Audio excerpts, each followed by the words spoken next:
سەبارەت بە ڕاگەیاندنی چەند هەلیکارێک بۆ ڕێبەری گەشتیاری لە کوردستاندا هەڵبەتە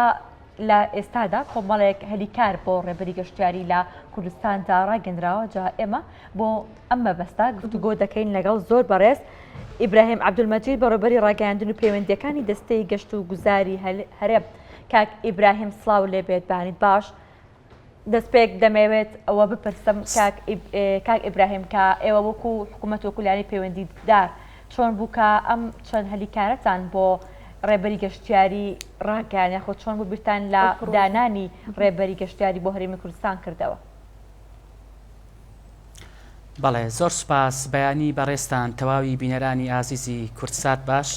بەڵێ دیارە دەمەوێت ئاماژە بەوە بدەم کە لە کۆتاییەکانی ساڵی ڕابردوو بۆ یەکەم جار لە مێژووی خۆیدا هەرێمی کوردستان بوو بە خاوەنی ڕێنماییەکی تایبەت بە پیشەی ڕێبەری گەشتیاری. لە ژێر ڕۆشنایی ئەم ڕێنماییە ئێمە لە دەستەی گەشت و گوزار لەم ساڵەکە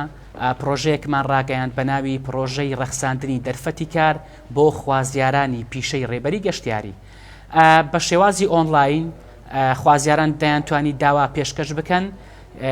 بێگومان ئەولەویەت بۆ دەرچوانی گەشت و گوزار بوو لە زانکۆ پەیمانگا ئامادەیەکان و هەر دەرچوێکی تری بەشەکانی تر، هەروەها هەموو ئەو کەسانەی کە حەز و خولیایان هەبوو وەکو ڕێبەری گەشتیاری کار بکەن و چه ئەوانشی کە لە ئێستادا وەکو ڕێبەر کاریانە کرد بەڵام بە شێوەیەکی فەرمی نەناسێنرابوون. دیارە دوای ڕاگەیاندنی پرۆژەکە 3500 خوازیار داوای پێشکەش کرد.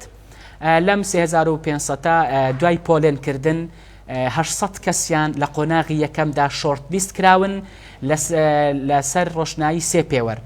ئەوەی کە دەرچووی گەشت و گوزار بێ جگە لە زمانی کوردی زمانێکی تر بزانێ، وەک دەزانی کە ئەمە کاری ڕێبەریە و ڕێبەری بۆ گەشتیار دەکا کە زمانەکەی جیاوازە لە زمانی کوردی و هەروەها بێکاریش بێ. ئێمە لە هەنگاوی یەکەم لە شاری سلێمانی دوێنێکە خۆشبەختانە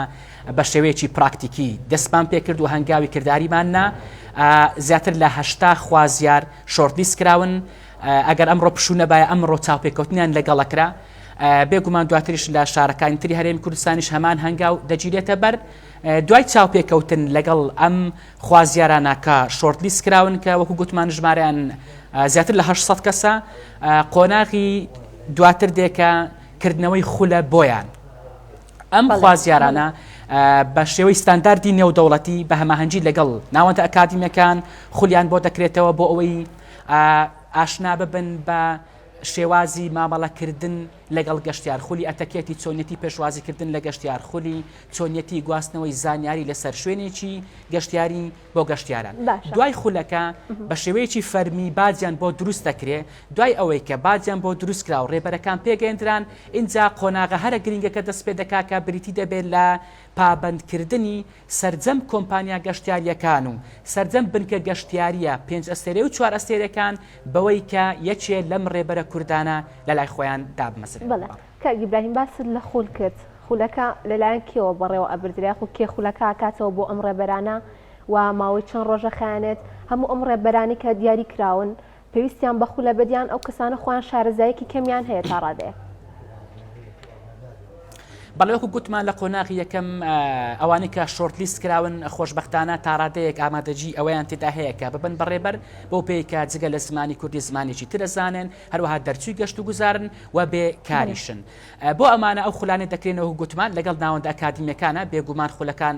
ستانداردێکی نێودەوڵەتیانە بێ لە ڕێگەی کەسانی شارەزا و پسپۆر. ئێمە لە سەرجەمی بەڕێوەبەراتە گشتەکانمان ئێمە لە ئێستادا لە هەوڵی ئەوە داین کە چۆن بتوانین شێوازی خولەکان دابنین کە چەند ڕۆژ بێ و چەند بخان لەبەرەوەی هەر هەموو ئەو بەشدار بوانە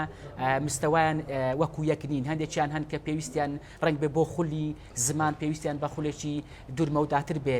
لە چاو هەندێکی تریان. بۆیە خولەکان ئەوە گوتمان لەلایەن ناوەندە ئەکادیمیەکانەوە دادەندرێ بۆ ئەوەی دوجار ئێمە بتوانین ڕێبەرێکی پرۆفێشنال ئامادە بکەین بۆ بازاری گەشتیاری لە هەرێمی کوردستان. بەڵێ کاک ئیبراهیم، کێن ئەو کەسانی کە دەتوانن ببن بە ڕێبەری گەشتیاری؟ ئەو کەسانە کێن کە ئێوە مۆڵەتیان پێ ئەدەن یا خوڕێگان پێ ئەدەن کە وەکو ڕێبەری گەشتیاری لە هەرێمی کوردستاندا کار بکەن؟ بەڵێ چەند پێوەرێک دانراوە بێگومان کە دانیشتووی هەرێمی کوردستان بێەوە بە ناوچە دابراوەکانیشەوە و خۆشببختانە لە کاتی پێشەشکردنی ژمارەیەکی بەرچاو لە هاونیشتمانیانی خۆمان لە ناوچە دابراوەکان داوایان پێشکەش کرد بۆ ئەوانی ژمارەیەکیان شۆرتلیست کراون ئەو لەویەت بۆ دەرچوانی گەشت و گوزارە لە ئامادەیی و زانکۆ و پەیمانگاکان جگە لەوان هەر دەرچوێکی تری زانکۆ بەشەکانی تر و هەر کەسێکیش حەز و ئارەزووی هەبێ وەکو ڕێبەری گەشتیاری کار بکە وەکو سەرتاش ئاماژەم پێ بدەیان ئەو کەسانەی کە خۆیان ئۆڵڕێدی وەکو ڕێبەر کاریان کردووە بەڵام بە شێوەیەکی فەرمی نەناسێنراون. ئێستا ئەو پرۆژەی ئێمە جگە لەوەی کە ژمارەیەکی زۆر دەرفەتی کار دەڕەخسێنێ لە کردی تایبەت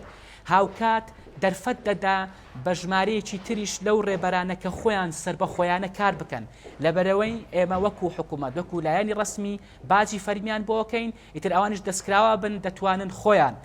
کۆنتاکت دروست بکەن لەگەڵ گروپاتی گەشتیاری بیانی بۆ ئەوەی ڕێبەریان بکەن و بتوانن ئەوانیش هەلێکی کار بدۆستنەوە. بڵێ باشە کاک ئیبراهیم جیاواز لەو پرۆژەی کە بەڕێزتان ڕاتانگەاندوو بۆ دامەزراندنی ئەو ڕێبەرانە توانین بڵین لە هەرێمی کوردستانە تا چەند ڕێبەری باشمان هەیە کە زانیاری بە گەشتیاریانان و کەسانە ئادەن کە لە دەرەوەی وڵاتەوەیەن بۆ ئەوی کە زانیاری لەسەر تەواوی شوێنەکانی هەرێمی کوردستان بزان و بە شێوازێکی باش مامەڵە لەگەڵ هاوڵاتیان بکەن گەشتیاران. بەڵێ خۆی بەڵێ کە قسە دێتە سەر ڕێبەر ئێمە دوو جۆرمان هەیە دانێکیان مرۆیەکەوەی ئێستا باس یەکەین لەو پرۆژەی خۆشببختانەوە هەنگاوی کردداریمان ناوە بۆی لە ماوەی نزیکی داهاتوودا ئێمە بۆ یەکەم جار دەبین بە خاوەنی ڕێبەری پرۆفیشناڵی خۆمان ئەوەی تریش کە شێوازەکانی گەیاندنی زانیاری لەسەر گەشت و گوزاری هەرێمی کوردستان بە گەشتیارانی دەرەوە لە ڕێگەی چاپکراوەکان وەکو ڕێبەر بڕوشەر نەخشەی گەشتیاری ئەمانە بە حەوت زمانی زیندوی جیاواز لە ئێستادا لەبەردەستن کە گەشتیاران دەتوانن سوودی لێوەربگرن هاوکاتە لە ئێستادا ئێمە خەریکی ئەوەی ئەپلیکیشنێکی گەشتیاری ڕێبەرێکی ئەپلیکیشنی گەشتیاری دروست بکەین کە سەرجەمی زانیاری گەشت و گوزار لە خۆی دەگرێت گەشتیار دەتوانێت هەرکە لە فڕۆکەخانە دابەزی یاخود لە دەواازنی دەوڵەتەکانەوە داخلی نە ئەو هەرێمی کوردستان بوو دەتوانێت لە ڕێگەی سمارتفۆنەکەیەوە ئەپلیکیشنەکە بە خۆڕایی داببەزێنێ و تەواوی زانیاریەکان لەسەر کەرتی گەشتیاری لە خۆیەگرێ کە بە شێوازێکی زۆر پرۆفیشنال و سەردەمیانەیە لە زۆرێ لە وڵاتە پێشکەوتەکان هەیە دەتوانم بڵێم کە ئێمە گەشت بینین بۆی کە لە ماوەی نزیکی داهاتوودا دەبین بە خاوەنی ئەم ڕێبەرش سەرڕای ئەوەژە گوتمان لە ڕێگەی ئەو ڕێبەرە کوردانی خۆمان کەدا دەمەسرێنین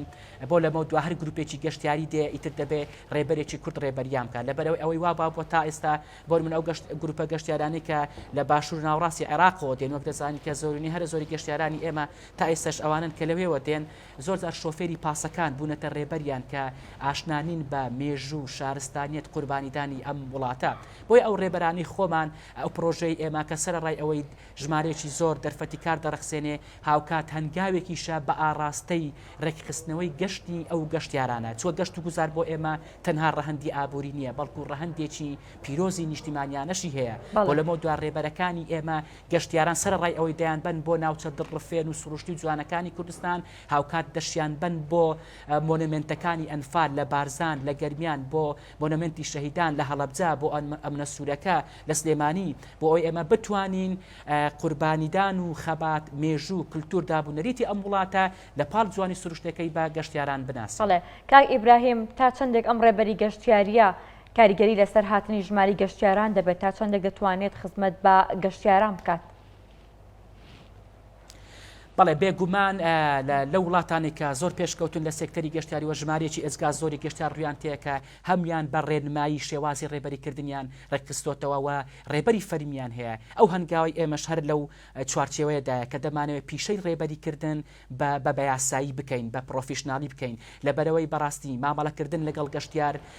پەیوەندیەکی ڕاستە و خۆی هەیە بە دووبارە هاتنەوەی گەشتیان و یان واکردنی ئەوەی کە ئەو گەشتیارەوە بکە خەڵکی تریش بۆ جاران تر هەردا بێ بۆ هەرێمی کوردستان ئێمە چەند بتوانین بە شێوەیەکی شارستانیانە پێشوازی لە گەشتیاران بکەین چەند بتوانین بە شێوەیەکی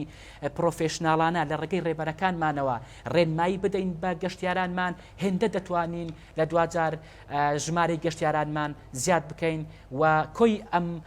پرۆسێش دوازە دەستە قالبی ئەوەی کە بتوانین سێکتەری گەشتیاری بە زۆرێک ببۆژێنینەوەکە لە ئاست محیط چاوەڕوانی هەموو لایەکماندا. بەڵێ کاگی برایم پێم خۆشە لە کۆتایە باس لە ڕێچکەی چیای زاکرۆس بکەی بۆمان با بزانین ئەم ڕێچکەیە چییە و ئەم ڕێچکەش بە هەمان شێوە تا چەند بۆتەوەی ئەوەی کە گەشتیار سەردانی هەرێمی کوردستان بکات. بەڵێ دیارە ئەوەی مای خۆشحاڵیە ئەوەیە کە ئێمە لە ماوەی نزیکی ڕابردوودا ڕێچکەی چیای زاگرۆسمان بە فەرمی ڕاگەیاند کە بە خۆشبەختانە لەلایەن ڕێکخراوی ڕێچکانی کوردستان بۆ گەشەپێدان بۆ ماوەی 7 ساڵ کاری تیاکرابوو. ئەم ڕێچکەیە یەکەمین ڕێچکەی درێژمەودایە لەسەر ئاستی هەرێم و کوردستان هەرێمی کوردستان و عێراق. ئەم ڕێچکەیە دەبێتە خاڵی وەرچەرخان هەم بۆ زیاتر ناساندنی هەرێمی کوردستان وەکو ڕووگەیەکی گەشتیاری و هەمیش بۆ زیادکردنی ژمارەی گەشتیارانی بیانی لەبەرەوەی دوای ئەوەی کە ئەم ڕێچکەیە بە فەرمی ناسێنرا بۆ یەکەم جار هەرێمی کوردستان چووە سەر نەخشەی جیهانی ڕێچکەکان. ئەو ڕێچکەی هەرێمی کوردستان ڕێچکەی چیای زاگرۆس لە ڕۆژنامە هەرە بەناوبانگەکان لە میدیا بەناوبانگەکان وەکو واشنگتن پۆست و نیویۆرک تایمز و BBC و ناشنال جیۆگرافیەوە باسی لێوە کراوە. ئەم ڕێچکەیە درێژەکەی 250 کیلۆمەتر لە ئاکرێەوە لە گوندی شوش دەست پێەکە بۆ بناری هەڵگورد بە 36 گوند و 5 شار تێپەڕە بێ. لەم ڕێچکەیە هەنگاوێکە بە ئاراستەی ئاشناکردنی مێژوو کللتور دابوونەریت شارستانیەتی ئەم وڵاتە بە گەشتیارانی بیانی. ئەم ڕێچکەیە وا دەکات کە ژمارەی گەشتیارانی بیانی بە شێوەیەکی دراماتیکی بەرز بێتەوە. ئەمە لە قۆناغی یەکەمدا بوو. قۆناغی دووەم ئەم ڕێچکەیە درێژ دەبێتەوە بۆ تەواوی ناوچە سنوورەکانی تری هەرێمی کوردستان بۆ ئەوەی بتوانین ژمارەی گەشتیارانی بیانی لە ساڵانی داهاتوو زیاتر بکەین بەهۆی ئەو گرنگی ئابوووریە کە گەشتیارانی بیانی هەیەە و دراوی قورس لەگەڵ خۆیان دێنن. بەڵێ زۆر سپاس بە زۆر بەڕێز ئیبراهیم عەبدولمەجید بەڕێوەبەری ڕاگەیاندن و پەیوەندیەکانی دەستەی گەشت و گوزاری هەرێم. زۆر سپاس بۆ تۆ کە لەم بەیانە لەگەڵمان بیت.